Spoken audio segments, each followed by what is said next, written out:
Surf's up, guys, it's Mauisnake here, and you guys know the drill. I'm going to be putting the Blast World Final teams into a tier list based off of the outright odds by Pinnacle. And you know what it is? It's the season of giving. So give my sponsor a little bit of love, click their link in the description box below, and if you don't even want to click that link, just write in the comments, "Thank you, Mr. Pinnacle." If you write, "Thank you, Mr. Pinnacle," Pinnacle will want to continue working with me because this is always a seasonal little contract that I do with them, and you guys, if you guys like these videos, I mean, I wouldn't be making them if not for Mr. Pinnacle. So thank you, Mr. Pinnacle. We're going to get into this one. F tier starts right here, right now. Heroic are the sole occupant of the F tier. This team is obviously still reeling from the Stabby Vcadian incident, and they've brought in a little bit more firepower. They brought in Salazar. He was the opper for Ecstatic, which might give them a little bit of a boost and a little bit of upset potential, because every time a tier 2 opper just hops in the server against tier 1 players, the tier 1 players are always kind of like, what's this guy going to do? Because we didn't download his demos. And so he might actually pop off here and there, but I don't actually really expect Heroic to win a single series. I would be shocked if they even win 2 maps at this. I think they can win 1 map. I'm going to actually give it to them. I think they're going to win 1 map at this event, but I don't think it's going to be against FaZe. I think it's going to be against whoever the loser of Maus and G2 is, because those teams are kind of in a flummox. So moving up, we got the D tier. This feels kind of bad. I don't really like putting ENCE in the D tier, but the odds are the odds, okay? And the rumors right now, as according to note in an HLTV article that came out a few hours before I actually recorded this, say that Heroic, who is in the F tier, is trying to poach Sunpius, Nertz, Modern, and they might actually even pick up Saw as well.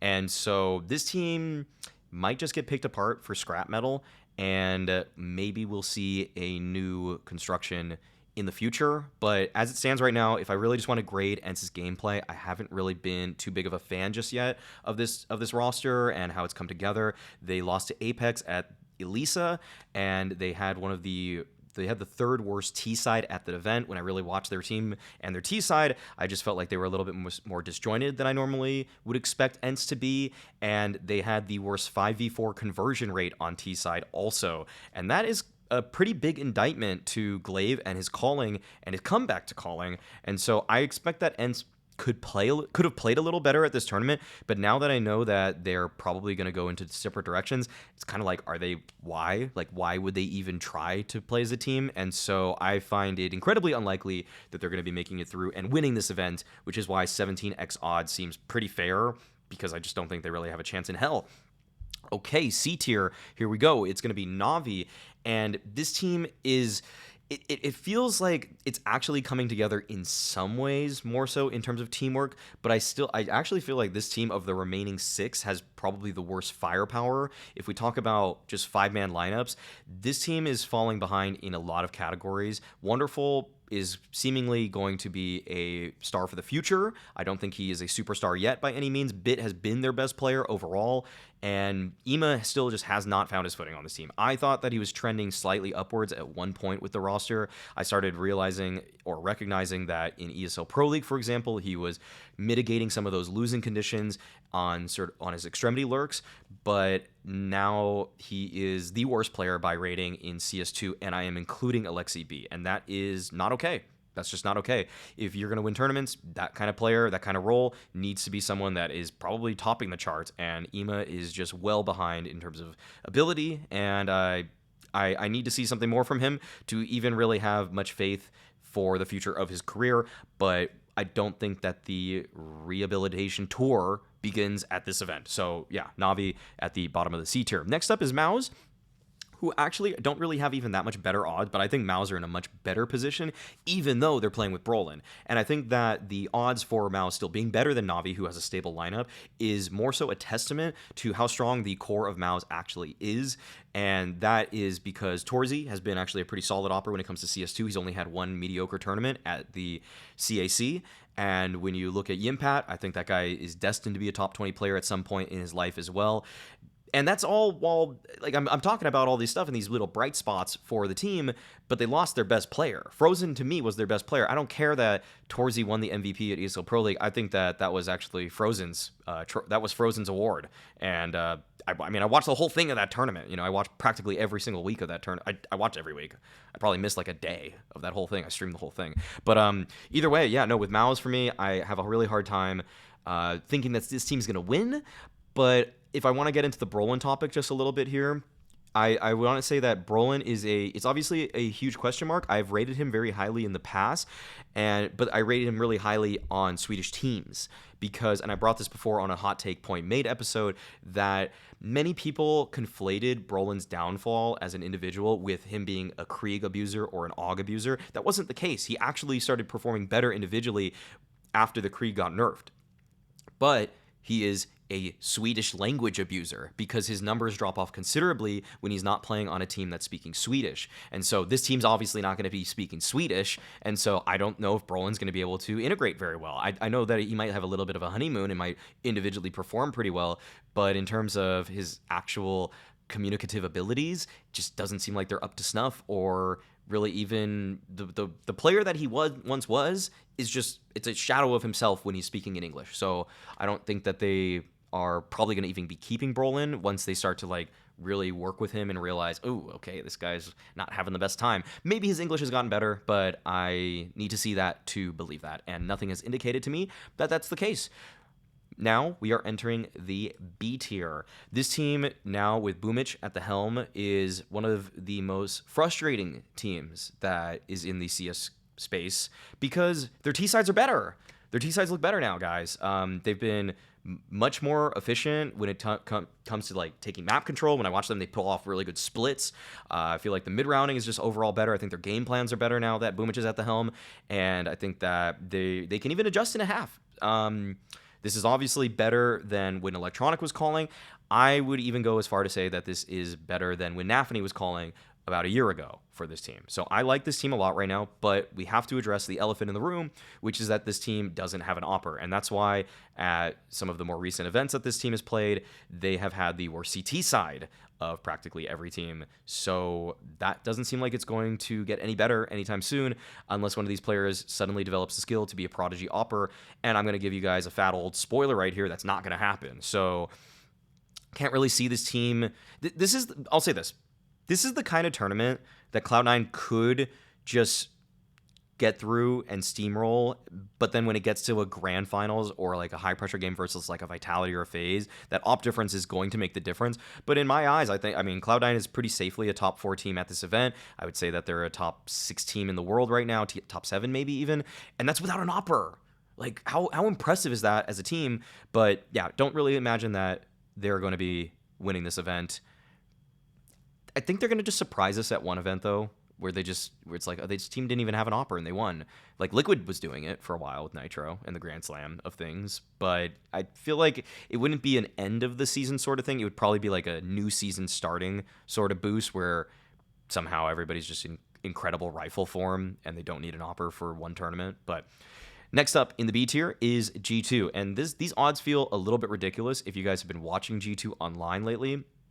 They played against Aurora, and they got bodied, and I watched that one pretty closely, and I was wondering, why are they so bad? And the Mirage game they played was just flat-out pathetic. They also lost to BNE, or Guild News Eagles now, and that was also pretty bad. Like, when the biggest problem I've been having when watching G2 online is that when they're in man-up situation, they just always feel like they have to do something a little bit extra, which you do have to do a little bit more when you're playing the best teams in the world like FaZe and Vitality. And so I actually think that in terms of the theory that they brought to those games that they lost to Guild News Eagles and Aurora, I actually think that they brought just tier 1 mentality against a tier 2 team, which in turn, even though they would find opening picks sometimes, throw them into a terrible situation because you didn't really probably need to push against Aurora, but you would need to against FaZe, because if you give FaZe a really comfy 4v5, they're probably still going to be able to put together a really good round and win some of the times. So that's why G2 is so used to playing against top tier opposition. And so I'm actually in a way not super worried about the online result. That being said, I think what I would like to do at this event, and if I get the chance I will, I'm just going to ask Nexus straight up, face like man-to-man interview, one-to-one, do you think you're a better anchor than JKS? If not, well, if yes, Okay, that's some serious confidence you're exuding right there. If not, why do you think you are a better fit for the team than JKS? Because I right now have a hard time beyond the nepotism angle of recognizing what that is. And I get that he's probably a better mid rounder. I guess he probably has better comms. He's been in IGL, but JKS was such a hard carry for G2 in some huge games, including Katowice, where he was contender and potentially the MVP of that entire event. And so, yeah, this is just such a huge downgrade for G2. I still find it pretty confusing. Nexa's individual anchor skills are okay on the tier 1 level, but JKS's were definitely above average. And that's what it seemed like G2 needed. And so it almost feels like G2 are now going to have to start to discover new win conditions, more predicated off of teamwork and late mid-round decision making. That being said, I thought their mid-round, late-round decision making was fine when people like Hunter would be contributing as well. I didn't really feel like there was a shortage of voices on this team by any means, and that's why I felt like JKS could be a low-resource player who's just going to do his job and do it pretty well.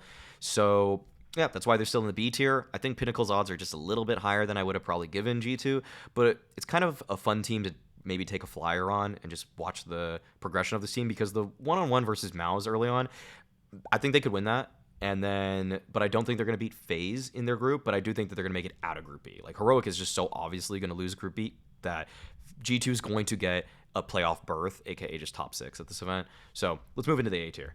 FaZe is the next team up. They have been dethroned from the S tier, where I put them in the previous event, and where Pinnacle had their odds incredibly high because they were dethroned by Vitality in the fall finals. And now FaZe have made a huge change. They have obviously parted ways with Twist. I feel like that was an amicable decision, and it was mostly on Twist's end because he wanted to join Liquid. But they have now picked up Frozen, and to me, Frozen is a simply better rifler than Twist. But I don't know if, and I also think that, well, I'll say this, but the roles weren't really perfect.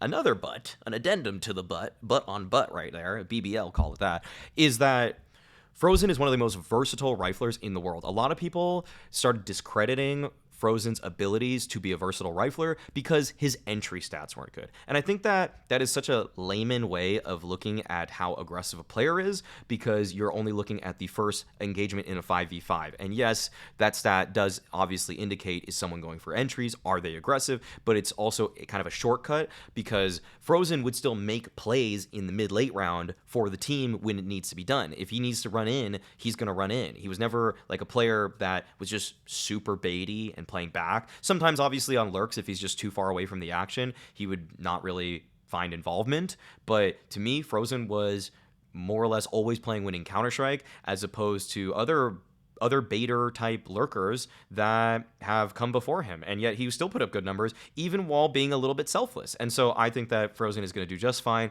I think that the concern I would have is more about CT positions, because that's where a little bit more overlap would have been. And Frozen played some of Rain's positions. I think he played some of Twist positions. I think he played maybe like one of Twist CT positions he played, and then he might have even played like a ROPS position too, like one ROPS position on a map. But mostly he was like, the overlap was to me with Rain, and so that'll be a little bit confusing for who's going to give things up to take up Twist's roles on the defense. That being said, I mean, if I want to just kind of zoom out, macro picture of FaZe, they can win this event. I expect that it will be either FaZe or the team that is also in the A tier. I'm not putting anybody in the S tier this time around, but Vitality are clearly a team that has shown that they have hit the ground running, and that is even with Mezzi performing to kind of the standard that I thought he was going to play at, guys. I don't know why I had to be the bearer of bad news and say that, yeah, guys, Mezzi is good. He's a good pro, but he's not like a top 20 pro. You know, there's a difference. There's a difference there. And yet they're still able to win a tournament. So that goes to show to me that the core of Apex, ZywOo, and Spinks is so formidable that you can kind of slot a lot of different people in there. I think Mezzi even joked himself that he was sort of carried to a championship. And that's actually a great sign for Vitality, because I think Mezzi's going to get better. I think Mezzi is going to get a little bit more comfortable in his role. And this is also why I get so pissed off when people are like, just give them 3 months. They made one roster change. I'm like, what are you talking about? Like, isn't the roster core already good enough that you should be contending for titles? And that's why when Vitality's able to do it, it's just kind of like a thank God moment that I don't have to peddle some BS about just like, oh, they need 3 months, like they might not be the team that they're ready. Come on. Come on, you got Zywoo and like one of the best in-game leaders in the world in Apex.